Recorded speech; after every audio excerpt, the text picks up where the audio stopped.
तो लालू जी आज चारा घोटाला के आरोपी हैं, वो तेजस्वी यादव को पढ़ाने के लिए ही तो किए, और तब तेजस्वी यादव नहीं पढ़े। हमारी क्यों बी टीम कोई बनेगा?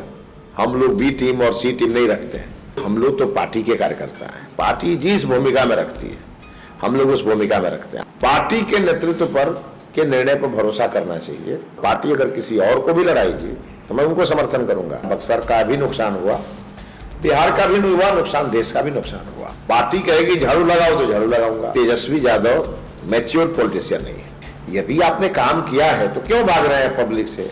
भारत के जो नागरिक न हो और वो आकर के यहां मतदाता बन गए, तो जब तक विकसित बैकुंठपुर नहीं बनेगा, विकसित बक्सर नहीं बनेगा, विकसित बिहार कैसे बनेगा? और जब तक विकसित बिहार नहीं बनेगा तब तक विकसित भारत कैसे होगा? आपकी आवाज को सुनने आ रही है प्रभात खबर इलेक्शन एक्सप्रेस। देखते रहिए प्रभात खबर इलेक्शन एक्सप्रेस। देश की सियासत में बहुत कम ऐसे नेता होते हैं जो चुनाव हारने के बाद भी अपने क्षेत्र में सक्रिय रहते हैं। आज हमारे साथ एक ऐसे ही खास मेहमान मौजूद हैं, इनसे परिचय करा दें। हमारे साथ प्रदेश बीजेपी के महामंत्री और पूर्व विधायक मिथिलेश तिवारी जी मौजूद हैं। मिथिलेश जी, बहुत बहुत स्वागत है। धन्यवाद आपको। धन्यवाद।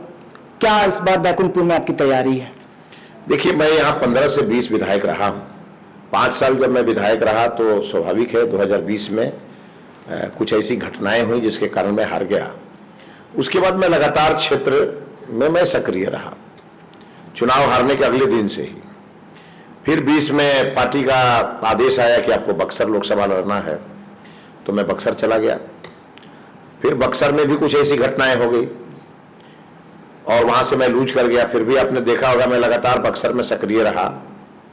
अब चूंकि विधानसभा का चुनाव है और बिहार में सरकार बनानी है, राष्ट्रीय जनता दल जैसी पार्टियों को रोकना है और एनडीए जो विकास के लिए जानी जाती है उसकी सरकार फिर से बनानी है, तो जब तक किसी दूसरे को टिकट नहीं मिल जाता बैकुंठपुर से, या पार्टी हमको कहती है कि आपको लड़ना है, तो मेरी तो नैतिक जिम्मेवारी है कि मैं बैकुंठपुर का काम संभालूं, वहां के कार्यकर्ताओं को संभालूं, जनता को संभालूं, और वहां जितने प्रकार के रचनात्मक पॉलिटिकल कार्यक्रम हैं उनको संभालने की मेरी जिम्मेवारी है। इसलिए मैं लगातार थोड़ा बक्सर से कम समय निकाल करके और मैं बैकुंठपुर में लगातार लगा हूँ। तो आगे की क्या रणनीति है? केंद्र स्तर की राजनीति या प्रदेश की सियासत में ही अपना योगदान? देखिए, हम लोग तो पार्टी के कार्यकर्ता हैं। पार्टी जिस भूमिका में रखती है हम लोग उस भूमिका में रखते हैं, अपना कुछ भी नहीं है। हाँ, सीधा पार्टी के सिपाही हैं। पार्टी कहेगी कि लड़ना है तो लड़ेंगे, पार्टी कहेगी लड़ाना है तो लड़ाएंगे। आपके सहयोगी है जेडीयू, मंजीत बाबू को इस बार मना लेगी? देखिए, जनता दल यूनाइटेड का काम है, अगर हम लोग तय हो जाएगा कि भाई बीजेपी सीट को लड़ेगी, और ऐसा अभी तक लगता है कि बीजेपी ही लड़ेगी, तो जो हमारे सहयोगी दल के नेता हैं वो पिछली बार लड़ गए थे निर्दलीय, फिर वो पार्टी में वापस आए और अब उनको राज्य मंत्री का दर्जा जनता दल यूनाइटेड ने दे दिया है। उनको खुद भी इस बात का ध्यान होना चाहिए कि हमको क्या करना है, और हमसे ज्यादा तब उनको मेहनत करना चाहिए कि बैकुंठपुर में फिर से एनडीए जीते और नीतीश कुमार जी फिर से मुख्यमंत्री बने। उसमें बिहार का भी भला है और बैकुंठपुर का भी भला है। मैं आपके माध्यम से उनसे भी अपील करूंगा कि पार्टी के नेतृत्व पर के निर्णय पर भरोसा करना चाहिए। जब मैं पिछली बार भी बोलता था, मैं तो पिछली बार सिटिंग एमएलए था और इस बार भी मैं सिटिंग प्रत्याशी हूं, तो मैं कोई निर्दलीय लड़ा रहता तो मैं तो इसका दावा नहीं करता। लेकिन चूंकि मैं पार्टी का अधिकृत प्रत्याशी रहा हूं, आज भी मैं लगातार क्षेत्र में सक्रिय हूं, लोगों की हमसे भावना जुड़ी हुई है, तो फिर मैं कहता हूं आपको, पार्टी अगर किसी और को भी लड़ाएगी तो मैं उनको समर्थन करूंगा। मुझे लड़ाएगी तो लड़ूंगा और जीतूंगा। अच्छा, बक्सर में आप चुनाव लड़े थे, बक्सर लोकसभा से जो हार हुई थी बहुत ही कम अंतर से हुई थी, क्या कारण मानते हैं आप वहां बक्सर की चुनावी नतीजों?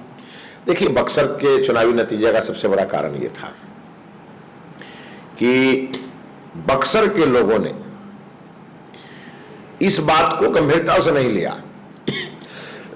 अगर बक्सर के लोग इस बात को गंभीरता से लिए रहते कि हम बाएं दाएं जाएंगे तो नुकसान हमारा ही होगा, तो शायद आज वहां भारतीय जनता पार्टी पराजित नहीं हुई रहती। तो कई लोग उम्मीदवार लड़ गए निर्दलीय, उनको भी कुछ वोट चले गए। उसके बाद बगल में पवन सिंह लड़ गए निर्दलीय, उसका भी कुछ रिएक्शन हुआ। जो पूर्व प्रत्याशी थे उनकी भी नाराजगी थी। तो कई चीजें एक साथ जुड़ गई और हमको लगता है बक्सर का भी नुकसान हुआ, बिहार का भी हुआ नुकसान, देश का भी नुकसान हुआ। शायद हमको लगता है पिछले लोकसभा चुनाव का नतीजा देखकर बक्सर के लोग इस बात को लेकर के अगर सजग हो गए होंगे तो विधानसभा चुनाव में रिजल्ट गड़बड़ नहीं आएगा। और मैं अभी फिर बक्सर के लोगों से अपील करूंगा कि बीजेपी का टिकट लेके जो कार्यकर्ता, वहां का स्थानीय कार्यकर्ता चुनाव लड़ने आए, उसको जिता के भेज दीजिए। अब बक्सर अगर बुलाएगी फिर से तो जाना पसंद करेंगे? नहीं नहीं, देखिए मैं तो पूरे बिहार में घूमता हूं। मैं तो आपको कह ही रहा हूं कि मैं पार्टी का सिपाही हूं। पार्टी कहेगी झाड़ू लगाओ तो झाड़ू लगाऊंगा, कहेगी चुनाव लड़ो तो चुनाव लड़ूंगा, कहेगी चुनाव प्रचार करो तो प्रचार करूंगा। लेकिन विधानसभा लड़ने के लिए मैं बक्सर नहीं जाऊंगा। विधानसभा वहां के लोकल कार्यकर्ता को मिलना चाहिए। लोकसभा अलग विषय होता है। हम बिहार प्रदेश के संगठन के एक बड़े नेता थे, हमको पार्टी ने अवसर दिया। मैं पार्टी को सैल्यूट करता हूं, बक्सर के उन लोगों को भी सैल्यूट करता हूं जिन लोगों ने लाख विषम परिस्थितियों के बावजूद 4,10,000 वोट मुझे दिया। और उस वहां की जनता का मुझ पर कर्ज है और उस कर्ज को उतारने के लिए मैं बैकुंठपुर लड़ रहा हूं। मैं बैकुंठपुर से विजयी होऊंगा तो मैं कहीं ना कहीं सदन में रहूंगा, तो बक्सर की भी आवाज उठेगी, बिहार की भी आवाज उठेगी और बैकुंठपुर की तो उठेगी ही उठेगी। तो ये तीनों में ब है। हाँ और बाबा भी। बाबा भी। एक और सवाल है, एसआईआर को लेकर लगातार तेजस्वी यादव और विपक्ष सवाल उठा रहा है और चुनाव के बहिष्कार की बात कर रहा है, तो इस पे क्या स्टैंड? देखिए, तेजस्वी यादव मैच्योर पॉलिटिशियन नहीं है। अगर वो मैच्योर रहते तो चुनाव बहिष्कार की बात नहीं करते। आज ही आपने देखा होगा, आप ही लोगों का कार्यक्रम था, शायद पहला कार्यक्रम था बिहार का, उनके विधायक रण छोड़ के भाग गए। उन्होंने भी एक तरह से बहिष्कार किया। जनता उनको सवाल पूछना चाहती थी, उनको आके बताना चाहिए था। यदि आपने काम किया है तो क्यों भाग रहे हैं पब्लिक से, तो आके उनको बताना चाहिए था। अब ये बताइए कि अगर भारत के जो नागरिक ना हो और वो आकर के यहां मतदाता बन गए और उनका नाम अगर एसआईआर के माध्यम से हट रहा है, तो तेजस्वी यादव को तो चुनाव आयोग का अभिनंदन करना चाहिए। तो तेजस्वी यादव के पास भारत के लोगों की शक्ति है ही नहीं, बिहार के लोगों का उन पर विश्वास है ही नहीं। अब वो चाहते हैं कि हम रोहिंग्या के वोट से जीत जाएं, बांग्लादेशी के वोट से जीत जाएं। अब ये संभव नहीं है। भारत की जनता भी जग चुकी है। 18 लाख मृत लोगों के नाम काटे जा रहे हैं। वो क्या चाहते हैं कि मृत लोगों के नाम रहे? वो क्या स्वर्ग से आकर के वोट देंगे? तो मृत लोगों के नाम चुनाव आयोग काट रहा है, तो अच्छी बात है कि अब उस मतदाता सूची में जो जिंदा लोग हैं उनका नाम जाएगा। 18 वर्ष में जो पूरा पार्क अभी तुरंत पूरा किया होगा उसका नाम जाएगा। ये तो अभिनंदन होना चाहिए।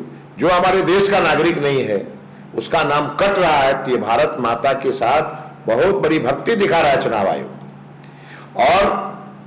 और वो कह रहे हैं मैं चुनाव छोड़ के भाग जाऊंगा। अरे भाई, तो फिर चुनाव छोड़ के भाग जाओगे तो इसका मतलब लोकतंत्र में विश्वास नहीं है। और तेजस्वी जी को तो बोलते समय हर चीज का ध्यान रखना चाहिए। नेता प्रतिपक्ष की कुर्सी पर बैठे हैं और ये बहुत ही महत्वपूर्ण कुर्सी है। उस चेयर पर कभी सुशील मोदी जी बैठा करते थे और सुशील मोदी जी ने एक बड़ा कीर्तिमान स्थापित किया नेता प्रतिपक्ष कुर्सी पर रह करके। और विरोध सकारात्मक होना चाहिए, नकारात्मक नहीं होना चाहिए। संसदीय शब्दों की मर्यादा होनी चाहिए। ये सब चीजें आज खत्म होती जा रही है और ये चिंता का विषय है। और ये इसलिए हो रही है कि तेजस्वी यादव जैसे लोग संघर्ष से तो आए नहीं है, किसी नेता के गोद में पैदा हुए और नेता बन गए। वो लोकतंत्र को समझ नहीं रहे हैं। उन्होंने 74 देखा नहीं है, इंदिरा गांधी का वो शासन देखा नहीं है, जेपी का मूवमेंट देखा नहीं है।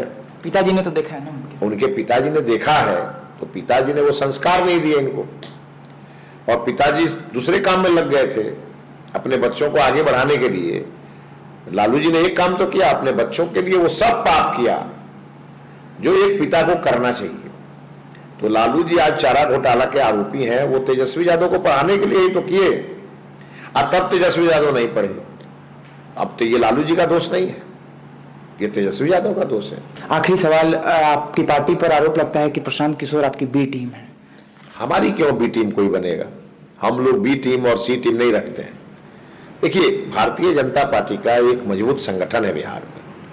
बूथ तक अगर किसी पार्टी के कार्यकर्ता हैं तो हमारे हैं। हमको किसी बी टीम की जरूरत नहीं है। और इसीलिए ये वही लोग कह रहे हैं बी टीम, जो लोग SIR का विरोध कर रहे हैं, जो लोग वक्फ बिल का विरोध कर रहे थे, वो ये वही लोग हैं जो CBI का भी विरोध कर रहे थे एक समय में। अब इन लोगों के हाथ में देश दे दीजिए और ये देश का सत्यानाश कर दें और आप कुछ मत बोलिए था, बहुत अच्छा। लेकिन अगर ये गलत करें, अब लालू जी को किसने कहा था कि आप मोपेड मोटरसाइकिल पर आप भैंस ढो के ले आइए चाईबासा से पटना? ये कौन कहने गया था उनको? लेकिन उन्होंने किया। वो जानते नहीं थे कि पकड़े जाएंगे। अब पकड़े गए तो आज लगातार ट्रायल हो रहा है। लालू जी को किसने सिखाया था कि रेल मंत्री रहते और आप नौकरी दीजिए और जमीन लीजिए? ये काम उन्होंने किया और ये संज्ञान में आया। अब अगर ये मामला संज्ञान में आया और अगर इस पर कार्रवाई CBI कर रही है तो CBI दोषी है। तो भाई CBI तो अपना काम कर रही है, ED अपना काम कर रही है, आप क्यों चोरी कर रहे हो? और दूसरी बात, जनता हमेशा जनप्रतिनिधि को विकास के लिए चुनती है। आप रेल मंत्री थे, घोषणा किए कि थावे में मैं रेलवे का DRM ऑफिस खोलूंगा, किए कुछ नहीं। छोटी लाइन इस जिले में छोड़ के चले गए। ये तो 14 में मोदी जी प्रधानमंत्री बने, हम लोगों ने छोटी लाइन को बड़ी लाइन कराया। आज वहां एक्सप्रेस ट्रेनें चल रही है। लालू जी जाए ना उस रेलवे में बैठ करके और जाकर लोगों से पूछे, लोग उनको जवाब दे देगा। और लालू जी इतने बड़े नेता हुए, कभी गोपालगंज से लड़ने का हिम्मत नहीं किए। वो जाके छपरा लड़े, वो उनको जात का वोट खोजते फिरते हैं। तो अब मोदी जी ने कहा है सबका साथ सबका विकास, सबका विश्वास सबका प्रयास। और इसी मंत्र को लेकर के बिहार की जनता भी चल रही है, हम लोग भी चल रहे हैं। आज 125 यूनिट बिजली फ्री हुई है। आगे बढ़ के तेजस्वी यादव को इसका स्वागत करना चाहिए था, क्योंकि गरीबों को इससे फायदा होने वाला है। तो तेजस्वी यादव अच्छे काम का विरोध करने के लिए ही जाने जाते हैं और SIR का विरोध करते करते वो देश की संवैधानिक संस्थाओं का विरोध कर रहे हैं। मोदी जी का विरोध करते करते देश का विरोध कर देते हैं ये लोग। और जब देश की सेना अच्छा काम करती है तो वहां भी ये कंजूसी करते हैं। इसलिए भगवान इनको सुबुद्धि दे, जरा नेता प्रतिपक्ष के रोल को समझें, सदन में बोलते समय मर्यादित शब्दों के इस्तेमाल करें। लालू जी राबड़ी के गोद से निकले हैं, इसको भूल जाएं और थोड़ा जनता के बीच जाकर के संघर्ष करें, जैसा चिराग पासवान ने किया। और दूसरी बात, ये बार बार पाठशाला जो कहते हैं, ये तो सम्राट चौधरी या ऐसे ऐसे जितने नेता हैं जो राजद छोड़ के भागे, क्यों भागे? वो सब लोग इसलिए भागे क्योंकि वहां लोकतंत्र नहीं था। और आज हम उनमें से बहुत सारे नेता हमारे दल में इसलिए हैं, यहां लोकतंत्र है और लोकतांत्रिक नियमों को लेकर के हमारी पार्टी चलती है। और इसीलिए हमारी पार्टी में कोई कार्यकर्ता राष्ट्रीय अध्यक्ष भी बन जाता है, लेकिन लालू जी आज जिस उम्र में है उस उम्र में भी राष्ट्रीय अध्यक्ष का पद छोड़ने के लिए तैयार नहीं है। इतने आरोप उनके ऊपर लगे, वो चुनाव नहीं लड़ सकते, सजा याफ्ता हो गए, फिर भी राष्ट्रीय जनता दल के राष्ट्रीय अध्यक्ष वही रहेंगे। और उन्हीं के युवराज नीतीश जी के स्वास्थ्य पर सवाल उठाते हैं। अरे भाई, जब आपके राष्ट्रीय अध्यक्ष इतने अस्वस्थ हैं, इतने आयु में हैं, इतने उनके ऊपर आरोप हैं, तो नीतीश जी का दामन तो साफ है। मुख्यमंत्री नीतीश जी होंगे, नीतीश जी के दामन पर तो कोई दाग नहीं है। तो अगर नीतीश जी अभी भी अच्छा काम कर रहे हैं, ये निर्णय तो नीतीश जी ने लिया 125 यूनिट बिजली फ्री करने का। जिस जिस जिले में गए हो, जहां जहां हमारे जिले में आए, हम लोगों ने जितना काम उनको कहा सबका घोषणा किए, जाके कैबिनेट किए, कैबिनेट करने के बाद सबको उन्होंने कर दिया। तो ऐसा मुख्यमंत्री ने चाहिए जो बिहार के जिस जिले में जाए। आपके बक्सर में गए, मैंने खुद लगभग 17-18 डिमांड मैंने डीएम के माध्यम से उनको दिलवाया, सबका घोषणा उन्होंने किया। और घोषणा ही नहीं किया, घोषणा करने के बाद कैबिनेट में ला के उसका पास किया उसको, और आज वो सब टेंडर हो गए, काम हो रहे हैं। तो मुख्यमंत्री तो अच्छा काम कर रहे हैं, बिहार को विनाश से निकाल करके विकास की दिशा में इन्होंने आगे लिया। और प्रधानमंत्री जी का नारा है 2047 में विकसित भारत बनाना। तो जब तक विकसित बैकुंठपुर नहीं बनेगा, विकसित बक्सर नहीं बनेगा, विकसित बिहार कैसे बनेगा? और जब तक विकसित बिहार नहीं बनेगा तब तक विकसित भारत कैसे होगा? तो गांधी जी का सपना, विवेकानंद जी का सपना, सब सपना को मिला करके और मोदी जी उसको पूरा करने का काम कर रहे हैं। देश की जनता उनके साथ है, बिहार की जनता उनके साथ है। नीतीश कुमार जी के नेतृत्व में एनडीए पूरी मुस्तैदी के साथ खड़ी है। आप देखिएगा अगले चुनाव में 2010 से भी बुरी स्थिति राष्ट्रीय कितनी सीटें जीतने की होगी? देखिए, महागठबंधन को आप देखेंगे कि 15-20 सीटों पर निपट जाएगा और हम लोग 200 से अधिक सीटें जीत करके आएंगे। मुख्यमंत्री नीतीश कुमार ही? बिल्कुल बिल्कुल, नीतीश कुमार जी के नेतृत्व में ही हम लोग काम कर रहे हैं, आगे भी हम लोग करेंगे। मिथिलेश जी थे जिन्होंने हर बात का बेबाकी से जवाब दिया। वीडियो जर्नलिस्ट निशांत के साथ आयुष राज द्विवेदी, प्रभात खबर।